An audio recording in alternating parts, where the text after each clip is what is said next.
Welcome back, everyone. Tonight, we're venturing into the darkest corners of America's wilderness. Places where the trail ends, the road bends, and the night swallows every sound. I'll be sharing a collection of true encounters and chilling legends from remote mountains, shadowed forests, and lonely backroads across the country. These aren't campfire myths. These are real experiences that linger long after the sun goes down. So grab a blanket, kill the lights, and settle in for a journey where beauty meets terror. Don't forget to subscribe, drop a like, and share your own eerie stories in the comments. Now, let's begin. Story 1. The gas station without an attendant. I'd been driving for hours, the kind of drive where the road stops feeling like it's moving under you and just becomes a ribbon of grey in your headlights. The parkway was dead quiet, no other cars in either direction, and I'd been telling myself I could make it to the next town before stopping. But when the fuel gauge dropped low enough for the warning light to blink, I knew I had to take whatever I could find.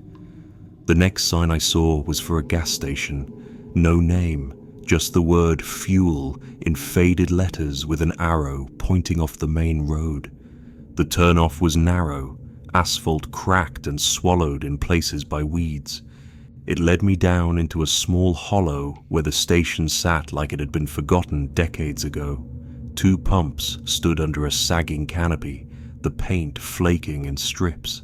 The fluorescent lights overhead flickered and buzzed, casting these pale circles on the pavement like the ground itself was sick.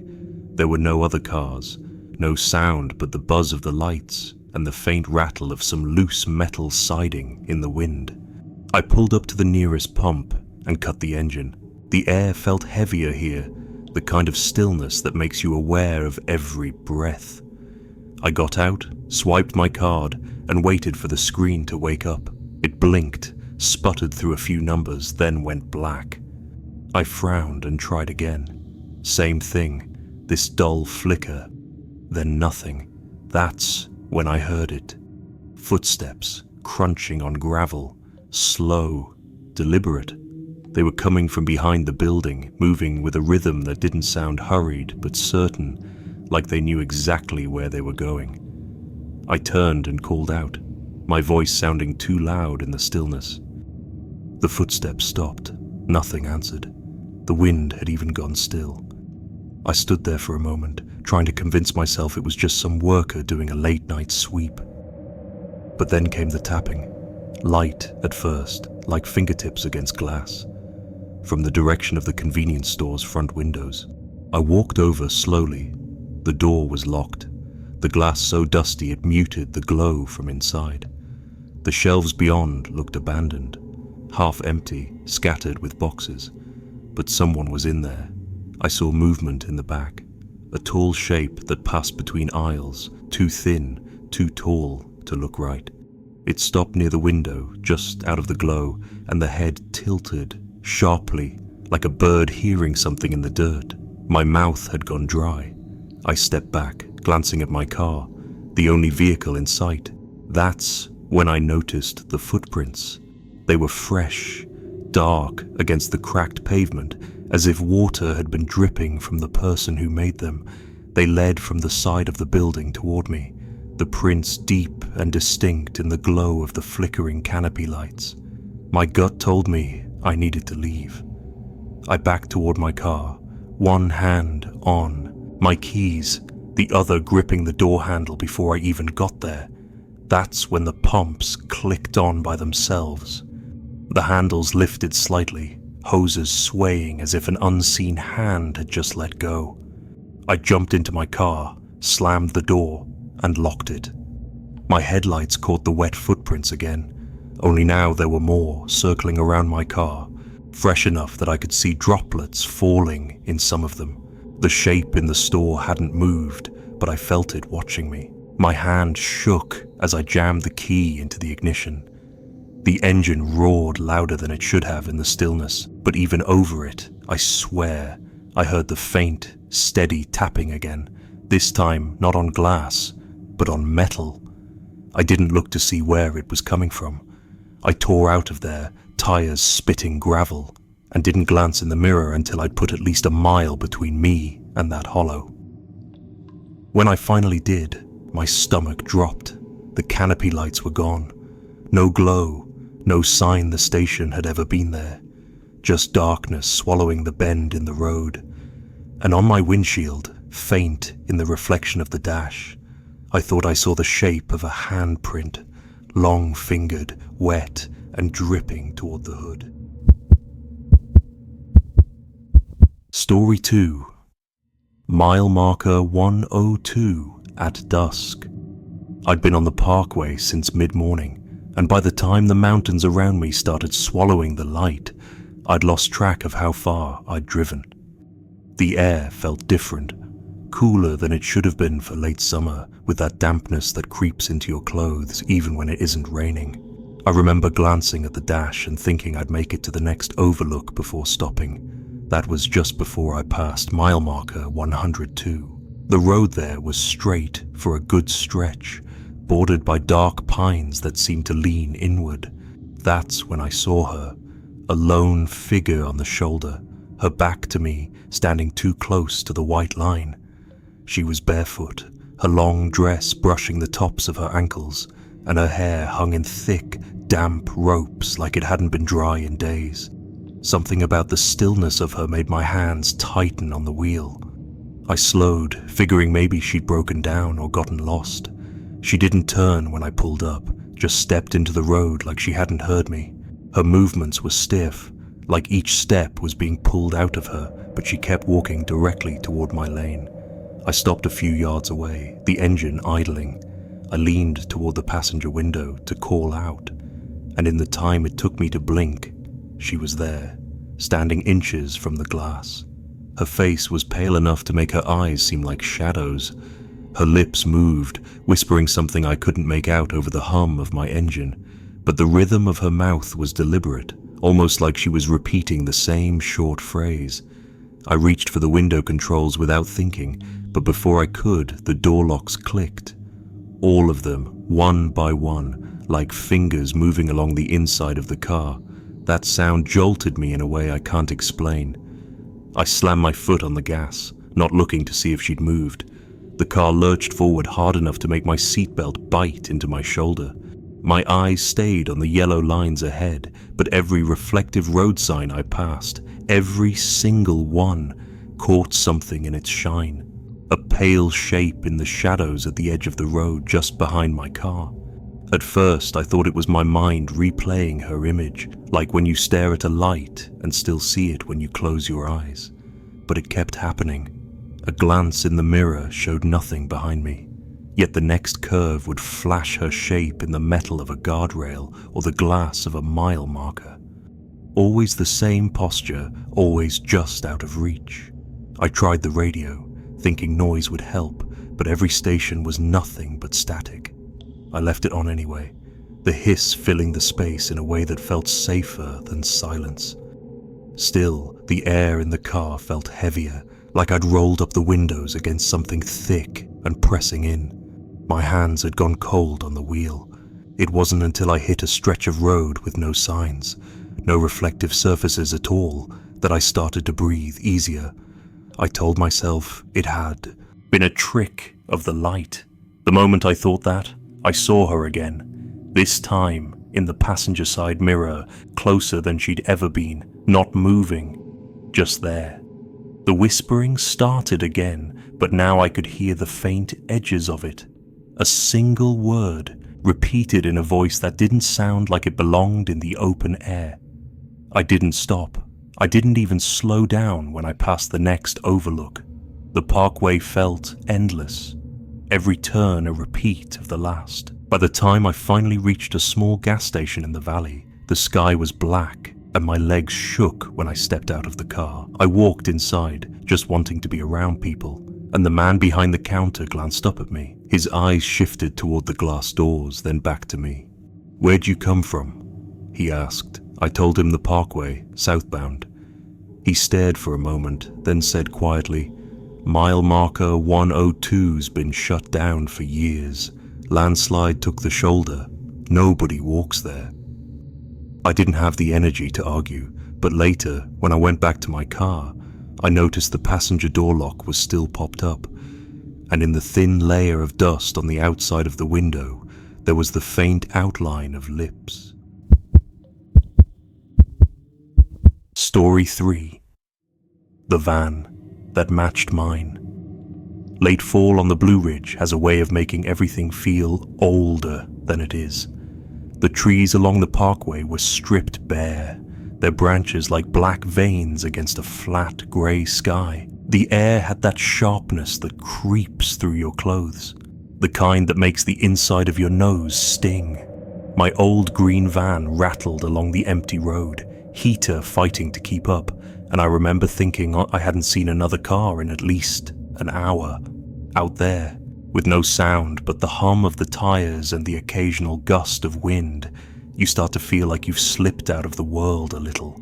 It was somewhere between two nameless overlooks when I caught movement in my rearview mirror. Another van. Same shade of green as mine. Same model. Even the same awkward dent along the side door. Like it had been hit and never quite repaired. At first, I thought it was my mind playing tricks. Just a trick of reflection or distance, but it stayed there, holding the same space between us. Never getting closer, never falling back. I tapped the brakes a few times just to see. It slowed too, matching me exactly. My hands were gripping the wheel tighter than they needed to. I figured maybe I'd let it pass, so I pulled into the next overlook, gravel crunching under my tires. The place was deserted, save for a picnic table half swallowed by weeds. I parked near the entrance and waited. The van rolled in a few seconds later, gliding to the far end of the lot. Its headlights clicked off. Through my mirror, I could just make out its shape, a shadow of my own vehicle sitting perfectly still. I kept the engine running, telling myself maybe they just wanted a break too. But the longer I sat there, the heavier the cold felt, like it was settling into the van's metal. The other driver never got out. I couldn't see a face through the windshield. After maybe 5 minutes, my nerves got the better of me. I eased back onto the parkway. The van didn't move. For a few miles, I thought I'd left it behind, and my shoulders started to loosen. But as the sun slipped lower, I caught it again. Not in my rear view this time, but in the side mirror, just inches off my bumper. No headlights. That's when I noticed something that made my stomach knot. The license plate. It wasn't just similar, it was the same as mine. Same numbers, same fading county tag. I stared at it for too long, almost drifting over the center line before jerking the wheel back. My chest felt tight. I sped up. It stayed right there. The parkway dipped and curved, and I pushed the van harder than I should have, the tires whining in protest. When I finally dared to glance again, it was gone. No van in the mirror, no sign of it in the road behind me. The relief was sharp, almost dizzying. I kept driving, thinking maybe I'd imagined more of it than I realized. Then I came to a long, winding stretch with nothing but guardrail on one side and forest on the other. As I rounded the bend, my side mirror caught something, metal glinting through the trees, keeping pace just beyond the edge of the road. My speed didn't matter. Every time I turned my head, there was nothing there. But the moment my eyes went back to the mirror, the green shape slid back into view, perfectly matching mine. By the time I reached the next pull-off, my pulse was pounding in my ears. I didn't stop. I didn't even slow down. I just kept going until I saw the faint lights of a small town in the distance. When I finally pulled into a grocery store lot, I stayed in the van with the engine running, watching the road I'd come from. Nothing followed me in, but when I stepped out to stretch my legs, I noticed a damp handprint on the rear door of my van that I'd been driving the whole time. The fingers were too long, and the palm was angled wrong, like someone had been standing behind me, walking close enough to touch the metal, mile after mile. Story 4. The Man at the Overlook Fence. The sun had dropped low enough that the mountains were more shadow than shape, their ridgelines layered in bands of deepening blue. I'd been driving for hours and needed to stretch my legs, so when I saw the small sign for an overlook, I pulled in without thinking. The gravel crunched under my tires, echoing louder than it should have in the empty space. The place was quiet, too quiet. The only sound was the wind slipping through the tall grass and the faint tick of my engine cooling. I stepped out, the air cool against my face, and walked toward the wooden fence that edged the overlook. The view was wide and endless, but the light was fading fast, swallowing the valleys below in shadow. That's when I saw him. He was at the far end of the fence, maybe 30 feet away, standing perfectly still. His back was almost straight enough to look unnatural, his hands resting lightly on the rail. But he wasn't looking at the view. He was looking directly at me. I felt it before I truly saw it. The way his head was angled, the way his eyes locked on mine the moment I turned. I tried a nod, a small acknowledgement. He didn't move, no change in his face. No flicker of recognition. His clothes were strange. Faded trousers held with suspenders, a collared shirt buttoned all the way to the top, and a flat cap pulled low. The kind of clothes you'd see in an old family photo tucked in a drawer. The air between us felt heavy, like sound wouldn't travel right if I tried to speak. My plan had been to take a minute to breathe before getting back on the road, but suddenly every instinct I had told me to leave. I turned slowly, walking back toward my van, my boots crunching the gravel. That's when I heard it. Footsteps. Not mine. Slow, steady, deliberate. The sound carried in the stillness, each step matching the pace of my own, but closing the distance. I didn't want to turn. Some part of me knew I shouldn't. I kept my eyes on the van, my fingers already curling around the handle. The footsteps grew louder until they stopped just behind me. The air felt warmer, like someone was leaning close, and I swear I could feel breath at the back of my neck, hot against the cool evening air. My pulse was hammering in my ears as I yanked the door open and slid inside, slamming it shut hard enough to rattle the glass. I hit the locks and started the engine in one motion. My headlights swept across the overlook as I backed up, but there was nothing there, just the fence and the dark shapes of the mountains beyond. No sign of the man, no movement in the grass. I pulled onto the parkway faster than I should have, the steering wheel slick in my hands. My breathing didn't even out until the overlook was far behind me. Still, for the next 10 miles, I kept catching myself glancing in the mirror. I didn't see anyone following, but that night, when I stopped at a small roadside motel, I parked under the single, flickering light in the lot. As I stepped out, I noticed the thin dust on the back window of my van had been smudged in one spot, right where you'd expect someone's face to press if they'd been standing there, just looking in. Story 5. The Car That Wouldn't Pass. It was late enough that the road between the two mountain towns felt like it belonged to me alone. The kind of darkness you get out there isn't like in the city.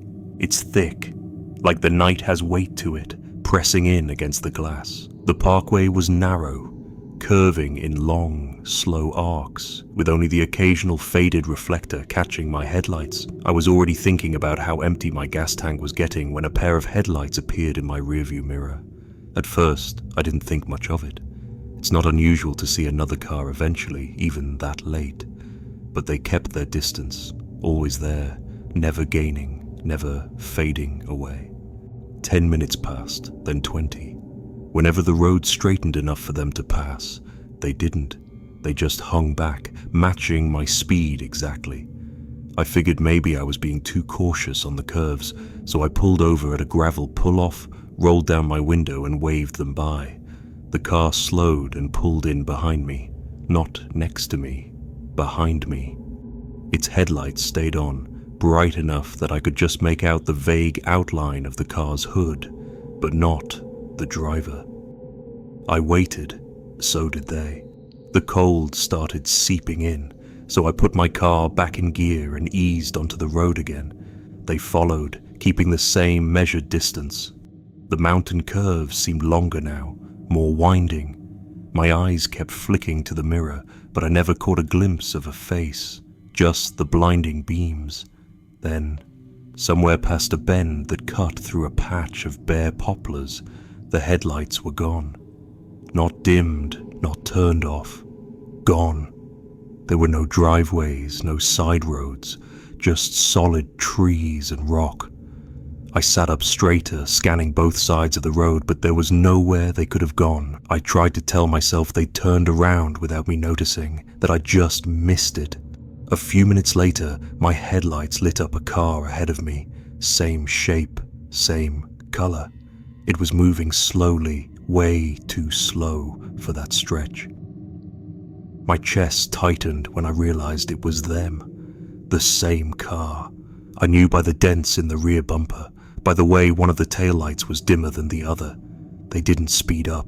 It was like they were daring me to pass. The road was clear, no traffic for miles, so I pulled into the oncoming lane. As I passed, I turned my head, and my stomach dropped. The driver's seat was empty, no one in the passenger seat either. I didn't slow down. I pushed the gas harder, watching the car shrink in the mirror. But after the next curve, the headlights appeared again. Not far behind, not rushing to catch up. Just there, following. When I reached the outskirts of the next town, I pulled into a gas station that was still lit. The car didn't follow me in. I waited for a while, leaning on the hood, scanning the road. Nothing came by. But when I went to pump gas, I noticed something that made my hands shake. My rear bumper, dusty from the drive, had 2 clear handprints on it, one on each side, as if something had been holding on the entire time. Story 6.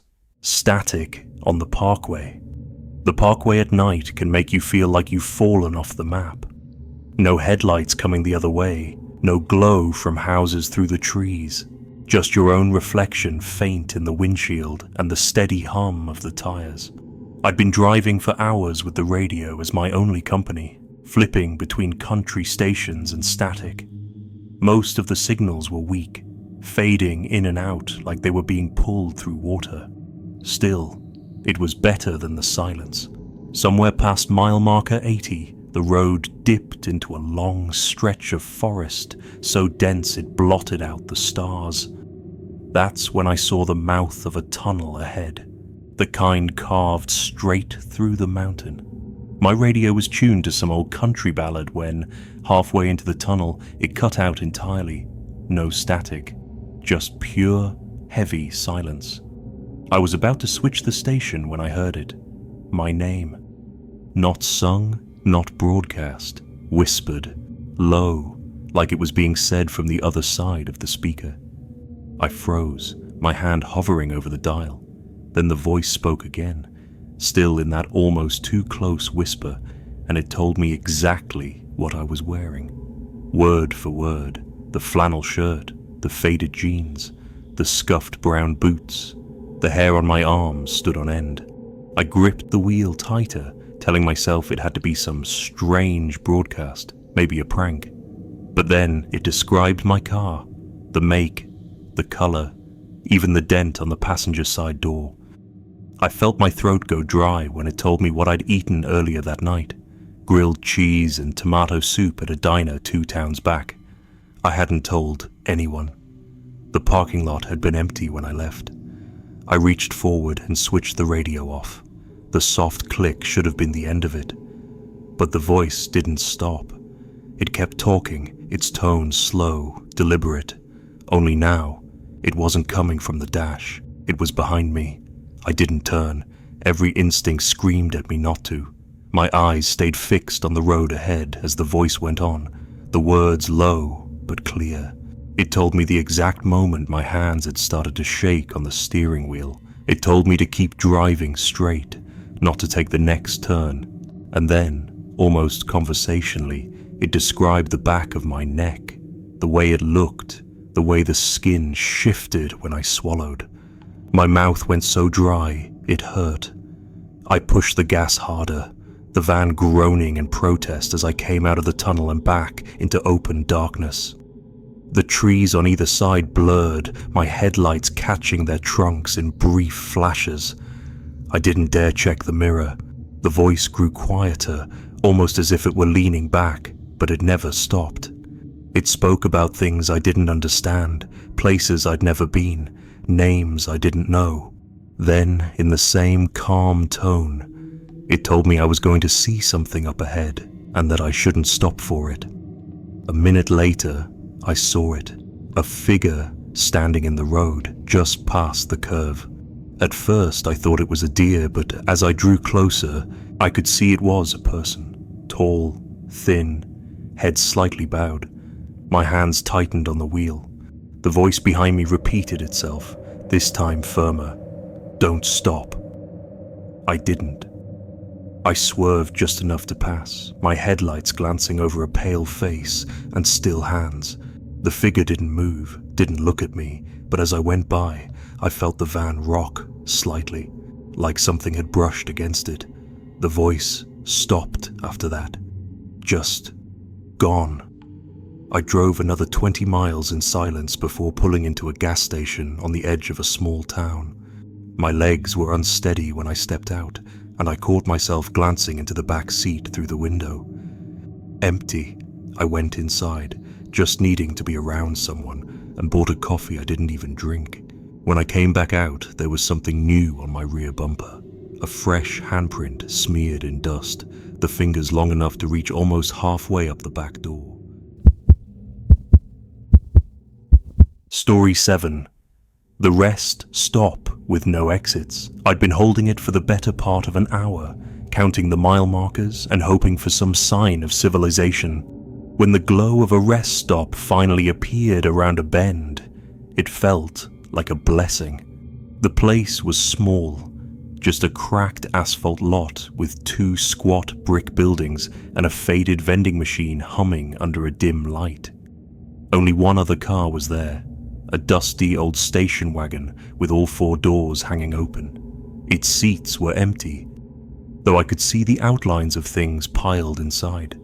Crumpled maps, a stack of mismatched blankets, and something shiny resting on the dashboard. I pulled into the spot nearest the bathroom building, killed the engine, and stepped out into air that was colder than it had any right to be for early fall. The place was so quiet that my own footsteps sounded too loud. Even the insects seemed to keep their distance. As I passed the station wagon, I glanced inside. There was a faint smell, metallic mixed with something faintly sweet that I didn't like. No movement, no sign of anyone. The bathroom door was propped open and I stepped inside expecting the usual cracked tiles and graffiti. Instead, it was spotless. The fluorescent lights overhead hummed faintly, reflecting off gleaming fixtures. The air smelled faintly of bleach, and the only sound was the slow, irregular drip of water from one of the sinks. The stillness made me uneasy, like the room had been cleaned too recently, too thoroughly, for such an out-of-the-way place. I finished quickly and was halfway to the door when I realized I couldn't hear anything outside, not the hum of the vending machine, not the occasional gust of wind, not even my car engine cooling. Stepping out into the lot, the first thing I noticed was that the station wagon was gone. Every door shut, the whole car vanished. Then my stomach sank. My own car was gone too, or at least I thought it was, until I saw another one parked in the same spot. Same make, same color, same faint dent on the back bumper. For a moment I told myself I was overreacting, that maybe it was just my car and my eyes were playing tricks. I walked over, keys in hand, but when I tried them in the door, they didn't fit. That's when I saw it. Hanging neatly over the driver's seat was a jacket I'd never seen before. It was heavy canvas, dark green, the kind that looks like it's been through years of rain. There was something stuffed in the pocket, stretching the fabric. Something about the size of a fist. I felt the urge to look, but the air in that moment felt wrong, like I was being watched too closely. I stepped back, scanning the lot. No cars on the road, no sound of tires in the distance. The vending machine was dark now, its hum gone, and the light above it seemed dimmer than before. I thought about going back inside the bathroom, but the idea of stepping into that sterile quiet again made my chest tighten. Then I noticed movement at the far end of the lot, just at the tree line. A shape, low to the ground, slipping between the shadows of the pines. It didn't move like an animal. I stood frozen until it disappeared into the dark, and that's when I heard the faint sound of a car door closing. The copy of my car was still there, but the driver's door was now shut. The jacket was gone. I didn't wait to see more. I ran toward the road, hoping I'd spot headlights, but the parkway stretched empty in both directions. The rest stoplights behind me flickered once, then went out completely. I kept walking until I reached a bend and saw another set of headlights in the distance.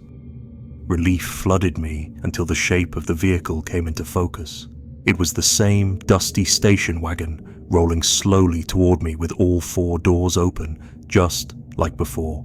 I stepped into the trees and didn't move until it passed. When I finally made it to the next town and found a motel, I locked the door and checked the lot from my window.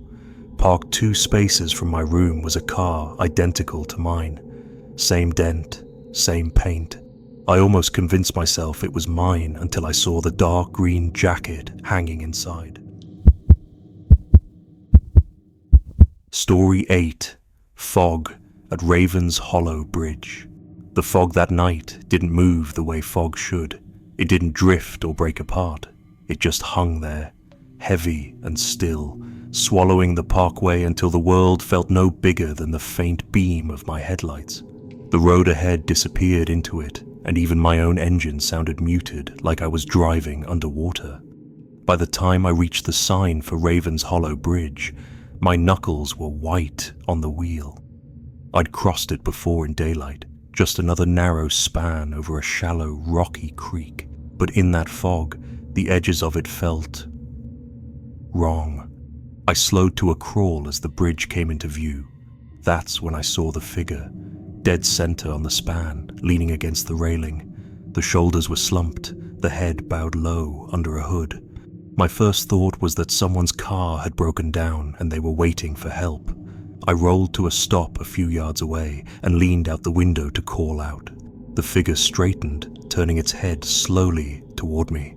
I couldn't see the face in the shadow of the hood, but there was something unsettling about the way it moved, too smooth, like it had been thinking about it for a long time before deciding to look. Then it lifted one arm and pointed at the water below. It wasn't a casual gesture. The arm stayed rigid, the hand steady, like whatever it wanted me to see was still there, waiting. Against my better judgment, I put the van in park and stepped out. The air was damp and cold, the boards under my boots creaking in a way that carried too far in the silence. I started toward the figure. The bridge felt longer than I remembered. The space between me and the figure didn't seem to close, even though I could hear my own footsteps echoing off the rails. Every few paces I glanced back at my van, but the fog had already swallowed its headlights. The pointing hand never wavered. When I was close enough to speak without shouting, I asked if they were all right. No answer, just that steady arm and the slow rise and fall of their breathing under the hood. I stepped closer still, enough to see past them to the railing. The creek below wasn't moving. It should have been rushing after the rain earlier that evening, but the water looked flat, like glass. Then, for just a second, I thought I saw something beneath the surface. A pale shape, drifting slowly, almost like it was floating upward instead of sinking. I blinked, and it was gone. When I turned back, the figure was no longer pointing.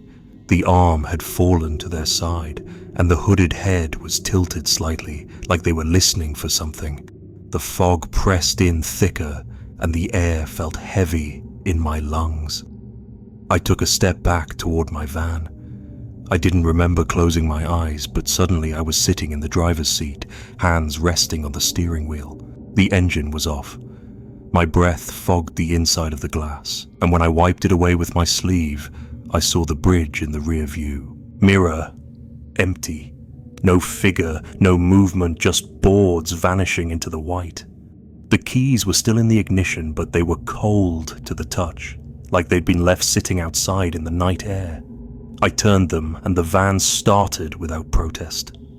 I drove on, but every so often I caught myself glancing in the mirror. The fog held tight to the road behind me, and I kept thinking I could see the faint outline of someone leaning over the railing again, waiting for another car to come by.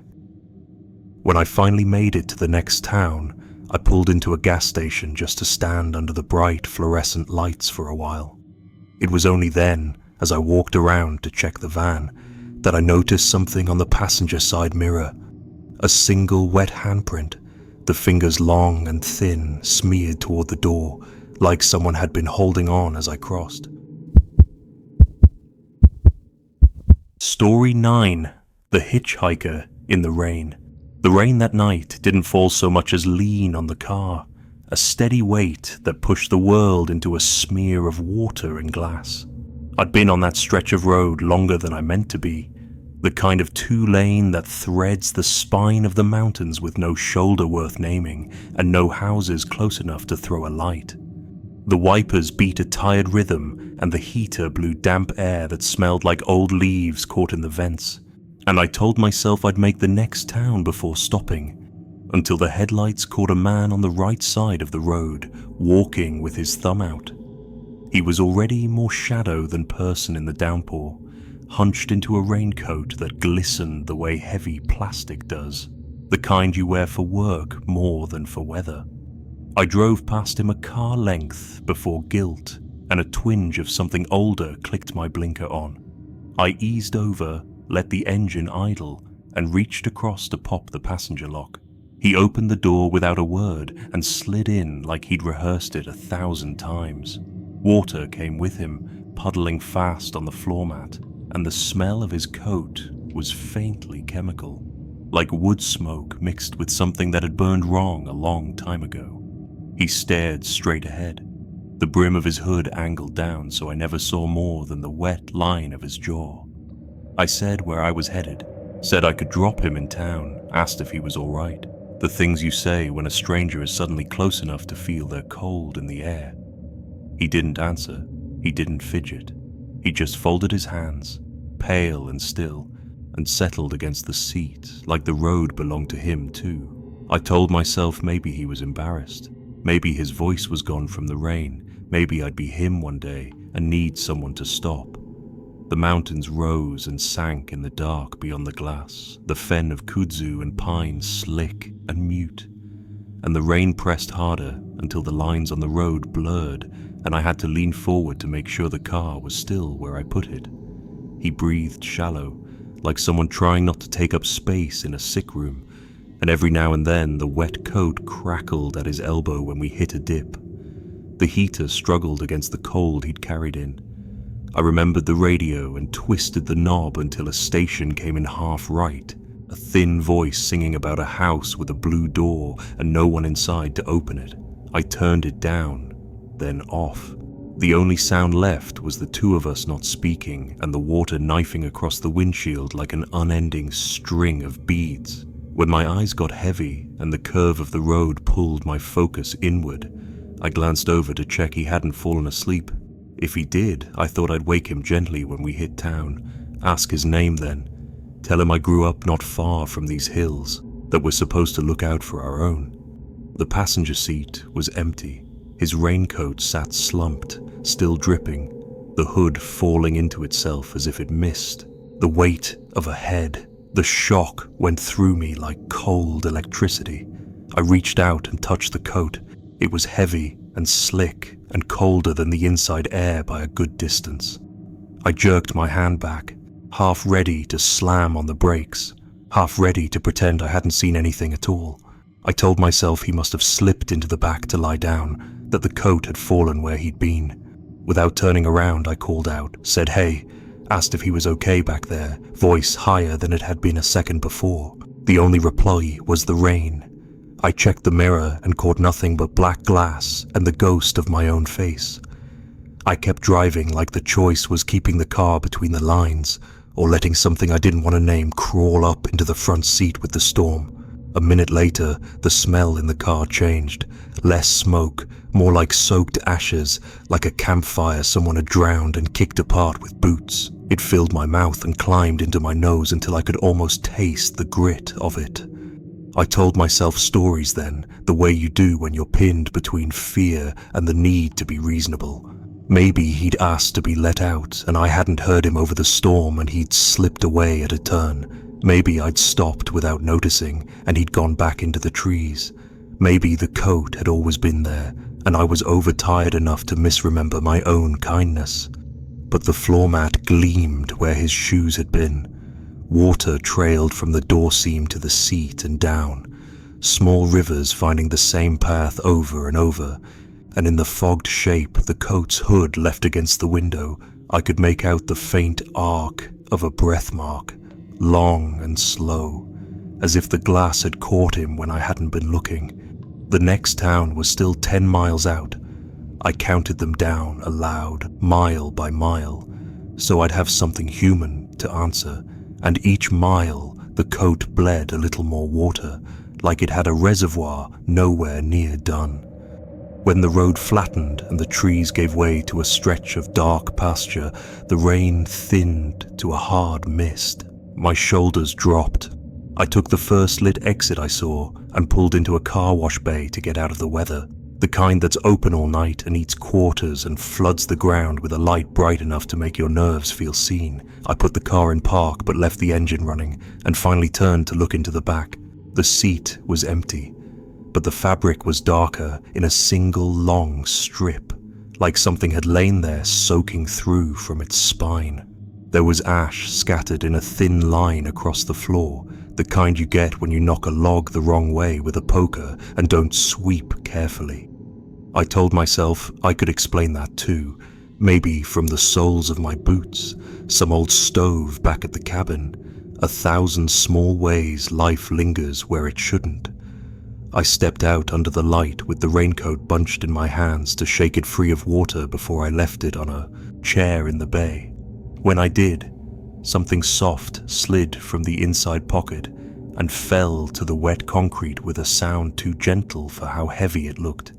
It was a postcard, edges singed, a photograph of a view I knew, mountains layered blue, a date rubber stamped in a corner from a summer long gone. On the back, smeared but still legible, a sentence. Made it to town, headed home by night. The name beneath it was unfamiliar. The postmark was from a place up the road I hadn't reached yet. I put the card back where I'd found it and set the coat over the chair. It sagged in a way that made me think of a person sitting down after too long on their feet. When I got back behind the wheel, the smell of wet ash had already settled into the seats. I drove the last miles with the window cracked, even though the rain angled in. And when I pulled into the diner on the edge of town, I kept the engine idling while I stared at the glass door. A dark shape stood just inside, a man about my age with a hood pushed back and water pooling at his feet, waiting for someone. The bell didn't ring when I went in. No one was there but the waitress filling salt shakers and the jukebox whispering to itself. I ate anyway, because eating is a kind of prayer. When I came back out, the coat was gone from the chair in the bay, and a wet handprint had bloomed on the outside of my passenger window. 5 long fingers splayed, trailing rain, as if someone had leaned in to look at me one last time before walking back into the night. I drove home smelling like smoke that wasn't mine and watched the shoulder for miles, not to pick anyone up, but to make sure the road had given them back. Story 10. The Carved Tree at the Curve. The road that night was a ribbon cutting through hills that had known my family longer than I have. the way the Blue Ridge holds memory like a creek bed holds silt. I'd been driving alone, trying to shave time off a trip that shouldn't have happened so late, cursing my own stubbornness with every curve that leaned the car toward the guardrail. You don't plan on stopping in those places where the map is just green and the radio is just static. You keep going, that's the rule. But I came around a tight right-hand bend where the asphalt slumps inward, where the pines are thinned by old wind, and saw the oak. It was colossal, older than the road, older than the county markers, its roots shouldering up the earth like knuckles. In the sweep of my headlights I saw something carved deep into the trunk, letters bright as bone where the bark had been cut away. I didn't want to stop. I stopped anyway. When I killed the engine, the silence didn't feel empty. It felt listening. I stepped out, the night wrapped in the smell of leaf rot and that metallic damp that comes before a storm. The oak's bark was ridged and dark, scarred by lightning somewhere in its past. I lifted my phone to use the flashlight, but the battery icon glared red and then went black, like it was embarrassed for me, so I used the car's low beams and walked up to the trunk. The cut letters were unmistakable, my initials. The date under them was today's, clean and exact, the kind of careful numbers you make when you're sure you'll want to remember. The first dumb thought that came was that someone was messing with me, but the wood at the cuts wasn't just fresh, it was warm. Not like sun heat, not that surface toast you get at noon, deeper than that. I set my palm there and felt the warmth go into my hand the way a dog's breath does. Somehow personal. I pulled back and wiped my palm on my jeans as if it had left something on me. The curve was blind. If a car came fast, it would throw its lights across the trunk the way mine had. I told myself I'd get a photo and be gone. The second I leaned closer, something shifted above me in the leaves. Not wind, not animal, but the slight creak you hear when someone leans nearer over a banister to listen. The thought made my teeth press together before I could stop them. I took another step back, trying to see the branches, trying to insist with my eyes that there was nothing there. That was when I heard it. My name in my voice. The way it sounds when a recording plays back and you hate how thin it is. It fell from the canopy so exactly like me that my body didn't doubt before my mind did. It said, soft and urgent, keep driving, don't stop again. I'd like to say I ran right back to the car. I didn't. I froze and stood there feeling the old part of me, hill blood, churchyard common sense, shake awake and put a hand on my shoulder. The leaves didn't move. The branches didn't move, but something in the crown had the patience of a person in it, and my own voice had come down from there like it had been waiting for the right second to be believed. I forced myself to step forward and place my hand against my initials again, because touching something is a way of making the world agree to be ordinary. The heat under the bark throbbed once, slow as a heartbeat, and in that same slow rhythm, the word keep came again, the syllable worn like a river stone, spoken in the exact shape of my mouth. The smell of the tree shifted, sweeter, a cut stem aroma that made me think of church flowers in summer and a wooden pew that holds warmth hours after anyone sat there. The road behind me made its own sound, far-off tires you feel before you hear them, the way mountains pass sound like gossip along their ribs. I glanced that way and saw no light yet, just the dark dressing itself over the ditch and the guardrail. I thought of how the initials were set at a height I wouldn't have chosen, higher as if carved by someone tall or someone standing on something. I thought of how precise my handwriting could be when I wanted it, and how these letters were that kind of precise. I looked for a ladder, a stump, any sign of a thing dragged near, and saw nothing. On the other side of the trunk, in the uneven shadow, the ridges of the bark made a pattern that, for a treacherous second, looked like another set of letters, with my last name trying to find its way out of the chaos, When my eyes adjusted, it was only the tree being a tree again. The tires came closer, enough that I could tell they belonged to a truck pulling weight.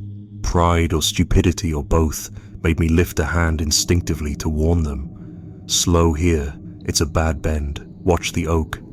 And then the headlights slid across me like a hand turns over pages. For a breath, my shadow surged up the trunk, and my initials glowed bone white. The truck didn't slow.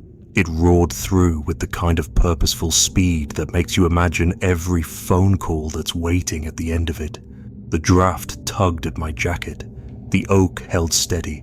The warmth at the carved letters pushed once more into my palm, like the tree were a mother startled by a door slam and then telling you hush. It's all right. Don't make it worse by talking. When the darkness knitted back together, my car looked wrong. I couldn't say how. It was the same shape where I'd left it. The same faint smear on the rear quarter panel where dust never seems to rinse away, but I suddenly didn't trust it.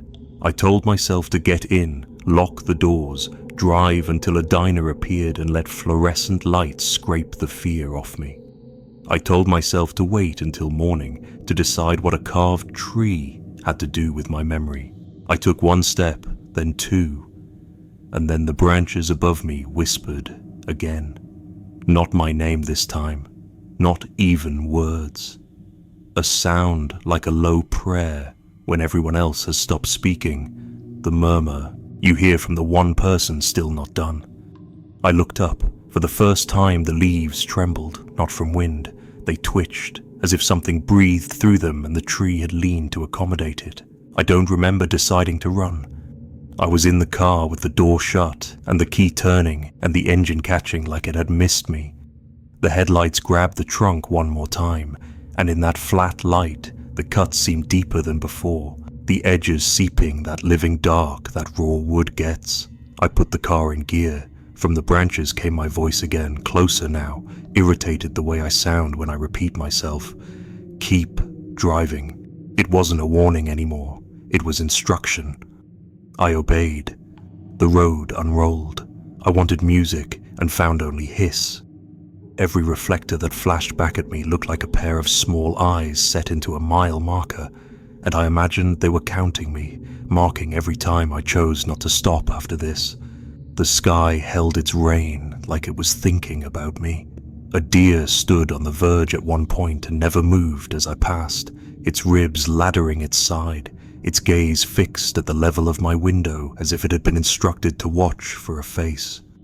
The word keep threaded through my head until it didn't sound like English, just a pressure behind my teeth. At the next turnout, I slowed, not to stop, just to breathe, and saw another oak across the ditch on the bank, smaller, storm-gnarled, its trunk holding a bright oval where bark had been cut away. It was too far for my lights to do more than confirm shine, but in the wet air, I thought I could smell it again, the green sweetness of fresh carve. I pressed the gas. The car shuddered at the seam in the pavement, and the sound that came from somewhere behind the dash was small and unhappily like a second voice clearing a throat. In the corner of the windshield, a pale smear showed where my hand had pressed earlier against the first oak and then against the glass without thinking. 5 prints, pollen fine, like a child's stamp. I didn't stop again that night. I drove into a town that always looks shut even when it isn't, and I sat in the lot of a closed laundromat with the engine off and the hood ticking and the smell of green wood still soft in the vents. My phone woke up enough to throw a dim light, and I opened the camera without taking a picture, holding the blank circle over my own face to watch myself breathe. In the reflection on the windshield, the dark hill behind me looked like another trunk with a pale oval cut into it, and for a moment I had the childish feeling that if I turned the key, the car would speak in my voice from the vents and tell me to keep going, keep going, keep going, because something patient and taller than me had already carved today into the world and warmed the letters with a heat I had no business touching. I left the keys in my lap and watched the glass until dawn thinned it. And when I finally put the car in gear, I didn't look at the hills, and I didn't touch any trees, and I tried not to think about how certain that first voice had been that I shouldn't stop again.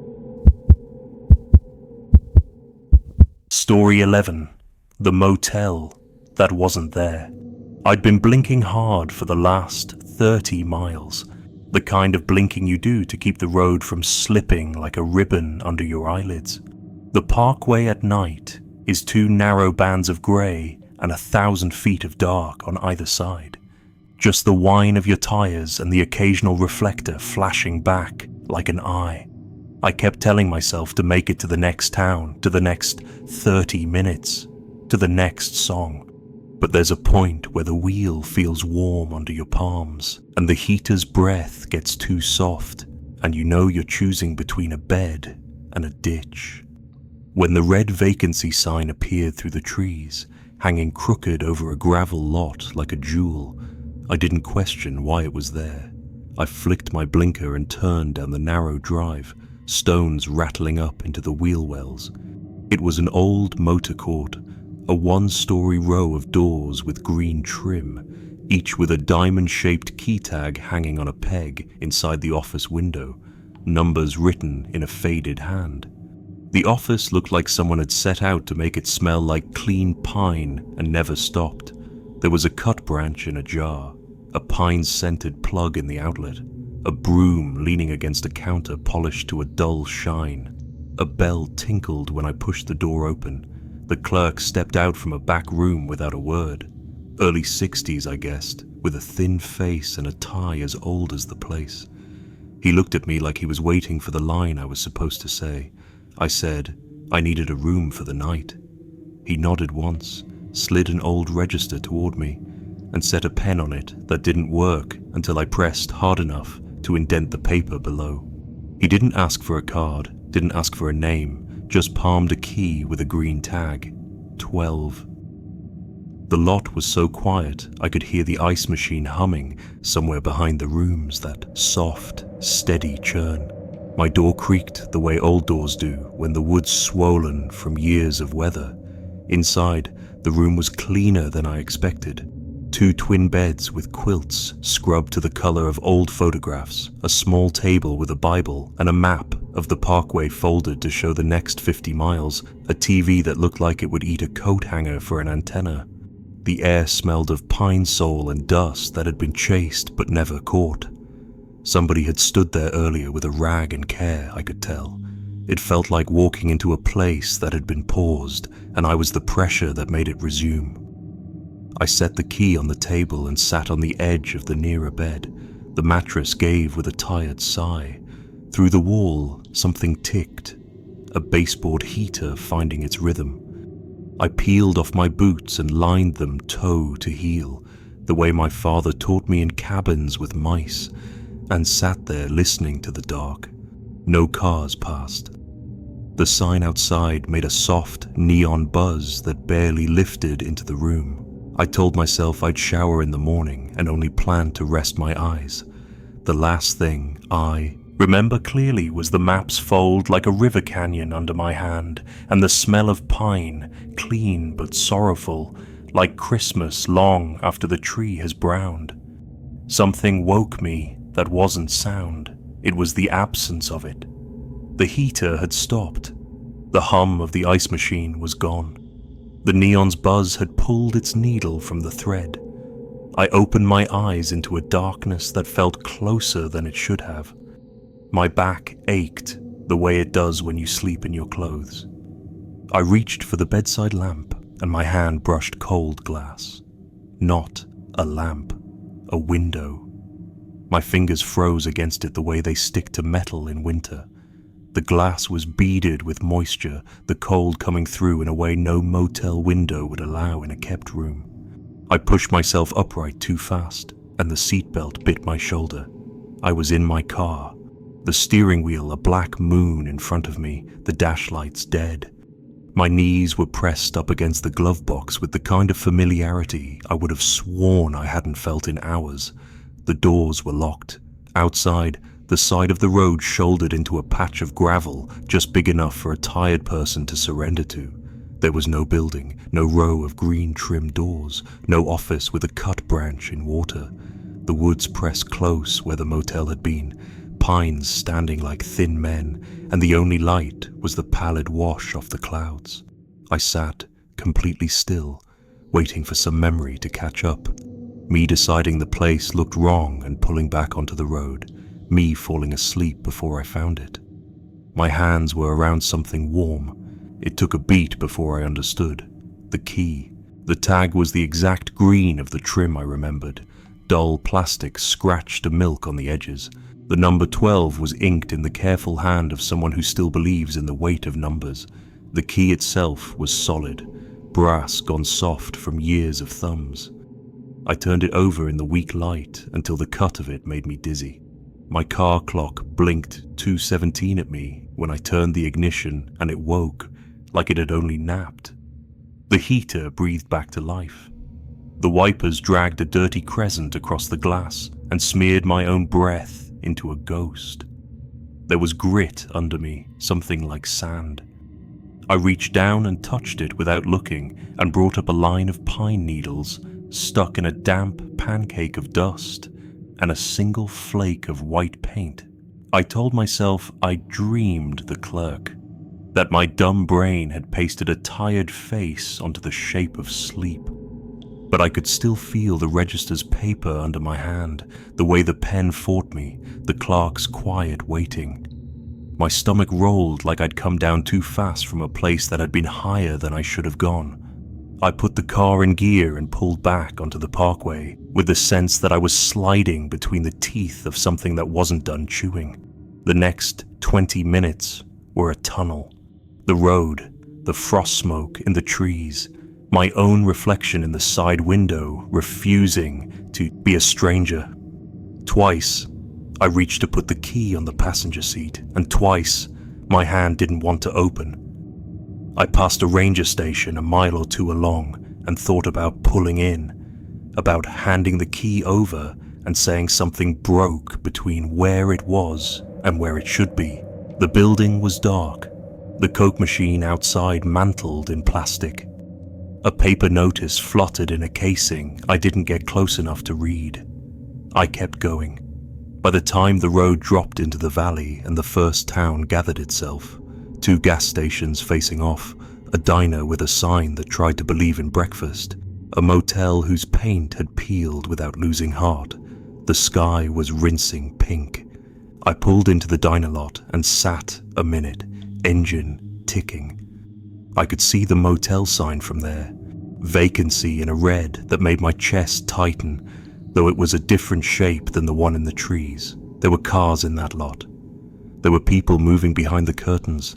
I turned the key in my hand again and went in for coffee.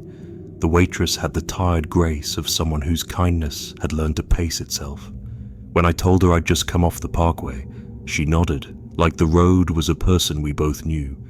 I asked if there was a little motor court up the way with green trim. She shook her head without thinking about it and said no, just the chain hotel near the highway and the one with the peeling paint you could see from where I'd parked.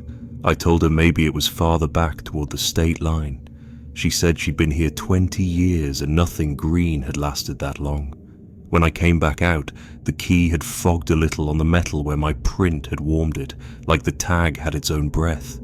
I drove to the chain hotel because rest has to happen somewhere. In the daylight, the room felt honest. The plastic smelled like plastic, and the carpet had the same stain every place like it has.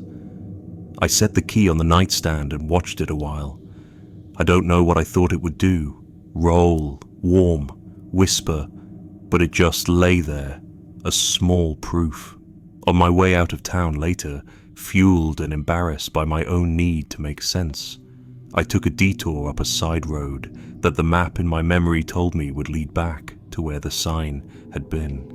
The trees yawned apart at a bend and opened onto a patch of gravel that belonged to no one. No building, no pegs with tags, just a ring where tires had turned more times than they needed to and an old bottle browned by winters. I put the car in park and listened. Somewhere out of sight, an ice machine hummed and then, just as quick, did not. I didn't get out. I didn't turn the key over. I eased back to the center line and let the woods have the place. That night, the key slept in my pocket, heavy as a tooth. When I woke, the pocket was empty, and the only proof I'd had was a faint resin smell on my hand, like I'd carried a cut branch too long and set it down someplace I wasn't meant to. Story 12. The Watcher in the Median. I first noticed him in that softened hour when the mountains go the color of old bruises and the guardrails pick up the last light. The time when you start telling yourself a warm kitchen is only a few turns away if you just keep moving. The parkway rolled and dipped and braided itself between ridgelines, and in one of those long, grassy medians that cut a straight stitch through the curves, he stood there like a fence post that had grown a head. Not near the shoulder, not looking to cross, planted right in the middle, hands at his sides, chin tipped toward the tree line as if the dark between trunks could answer him. I told myself he was a surveyor with a strange way of resting, or a hunter waiting for someone to pick him up, or a scarecrow a bored road crew had set out for a joke. My eyes went back to the lane. When I looked again, he wasn't there. I kept my speed steady, the tires humming that old church note against the pavement, and a mile farther on, in another ribbon of median, there he was, again. Same tilt of the head, same stillness, the posture of a man listening to bad news. I passed him and kept passing him, like the road had looped and I was the only one who didn't feel the seam. The light fell out of the ridges and the windshield began to hold my reflection the way a window does, and every time the grass opened between lanes, there he was, a little closer, then a little farther, then so far back it didn't make sense for how fast I was going. My hands were too tight on the wheel, and the wipers worked a dry windshield out of habit, squeaking at the edge like mice. I rolled the radio knob until a station came through thin and brave. A woman singing about a man who used to stand by her gate and never knocked. And I told myself it was a funny rhyme with what I was seeing, that stories pick you when you're tired. The next median was narrow, the grass shaved down to its scalp, and I watched it for him even though I told myself I wouldn't. He was there. He didn't turn to the car. He looked past me into the black of the trees, and I felt the old mountain thing rise. The silent math you do when you decide if something is your business. I should have kept moving, but a small, mean part of me wanted to break the pattern, to make him be anything but a figure stamped onto the road like a warning sign. At the next turnout, I braked harder than I meant to and swung around, gravel popping like corn under the tires, and eased back to where I thought I'd seen him. The median lay empty, the grass flattened here and there the way deer leave it when they bed down. My headlights ran like white water over the stalks and found nothing but a crumpled brown paper bag and a strip of blue surveyor's tape flittering on a twig. I laughed out loud at myself, not kindly, not convincingly, and pointed the car south again. Somewhere beyond mile marker I'd lost count, the road shouldered up to a bald, where wind had cut the trees low and the sky felt near enough to hold. The world should have opened there, but it didn't. The dark kept its hand over everything, and in the first swipe of my high beams across that open middle, he stood again, dead center, as if he had been poured out of the night exactly where my eyes would have to take him in. This time, his head was not turned toward the trees. He was looking at me, not waving, not stepping back, just letting his gaze land the way a hawk does when it knows you can't help what happens next. I slowed without meaning to, tires ticking over the reflectors, and in the brief second the car glided even with him, his eyes moved. They tracked, calm and certain, as if he were recognizing someone late to a meeting. The road narrowed after the bald, shoulder draining off into ditch and laurel, and the medians thinned to scars of dirt between lanes. I breathed like a person learning to do it and told myself, 2 towns and a river and a hamburger, and it will be funny. The median vanished to nothing, and still, somehow, he found a place to stand. Where there should have been only paint and low weeds, he was there, occupying exactly the amount of space a man takes, not more, not less. I passed him. My own reflection was a chalk mask in the side window, eyes too wide. The next curve laid the world out straight as a stretched rope, and I saw him again, much farther ahead, a dark stitch against the faint grass. The speedometer blurred. Somewhere behind my ribs, an old cupboard door swung and hit against its frame with every bump. I said out loud without meaning to, "I see you," and hated how my voice sounded like someone else was practicing with it. The road pinched down for repairs. 1 lane, cones asleep in their stripes, machines hulking off to the side like idle cattle, and I eased to the posted 25 because there wasn't room to be wrong. The cones ushered me through a slow S like a funeral, and at the far end where the 2 lanes married badly back together, he stood in my lane. Not in the median now, not between worlds. In my path, lit up so close he didn't belong to the dark anymore. I hit the brakes hard enough to bring my face toward the glass and leave a taste of metal in my mouth, and the car sagged into its belts, and in the licking freeze of those seconds, the part of me that knows ditch from man from deer asked me to choose. He didn't flinch. He didn't rear or call or raise hands. He only tipped his chin that same small degree toward the tree line, as if to say, "Listen." I felt it before I heard it. A small sound under the engine's tired breathing, a thin whistle the way a bottle sings when wind crosses it. Then the bass of it arrived, slow and rolling, down in the ground. The long groan a slope makes when it is done holding. Gravel ticked somewhere, not mine. A rattle ran the ditch. The trees to my right leaned an inch, as if to make a point. The cones in my headlights trembled like fish against current.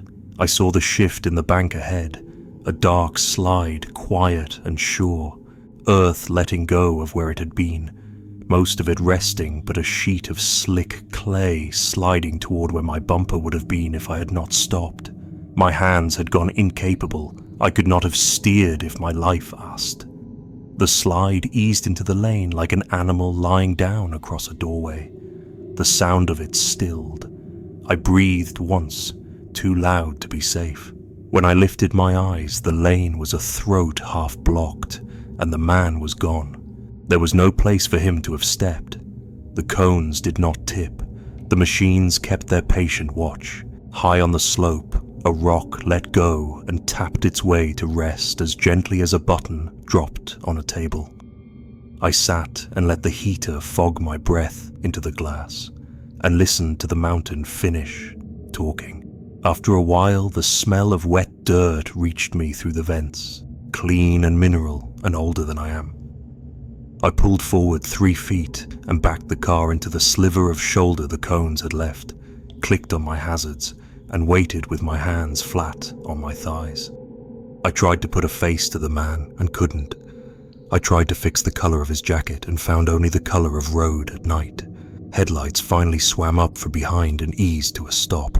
The driver leaned out and asked if I was broke down, and I told him the hill had rolled a little. He peered around me, said, "Huh?" Thought I saw somebody waving. I said I hadn't. He nodded like that was reasonable and called the county line from his truck, and we waited together, 2 strangers rocking slightly in the old wind that runs the spine of these mountains. By the time the crew came with lights and shovels and a small loader that moved earth like a careful hand, the cones looked smaller. The men joked the easy way you do when the ground behaves. One of them asked if I'd seen it happen, and I said no, I'd just been made to stop. He looked past me into the median, at nothing, and then at the tree line as if he had heard something too soft for words. When the lane opened again, I drove on. For a few miles more, every time the grass split the road, I kept my eyes forward and named what was ahead, the next bend, the next sign, the next mile, just to have something true to offer the dark. It felt like respect to do that. It still does. I haven't driven that stretch since without checking the medians with the corner of my eye, not to see him exactly, but to leave room for where he might stand if the ground has anything else it needs to say.